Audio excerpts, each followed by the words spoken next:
Okay, cruise exclusive gwe mukutu kosinzidde okubanga ate otulabira Align Cruise gemanya webali nyukubira nga ate subscribing Spice Dana unaho regulo yakiguddeko bwe yabadde ku bbaala emu saidi zaawe ekireka emanyiddwa nga Victoria. Mwana mulenzi oyo bwe yalinye ku stage n'amusurprisinga n'ebintu ebyenjawulo. Spice Dana ye mu kusooka yalowoozezza nti omwana azze tuzinemu naye omusajja mukulu oyo obweddo obuntu nga bw'abukola nga really Spice Dana tebuyinza kubanga ate bumuleka kyekimu.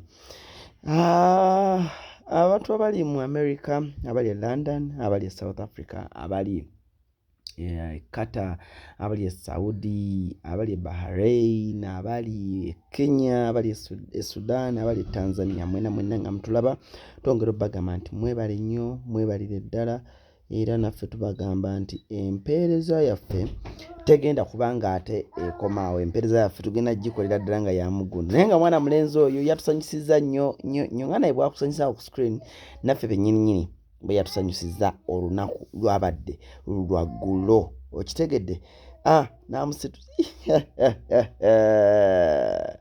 Namusitulamu namulunda ebintu byabadde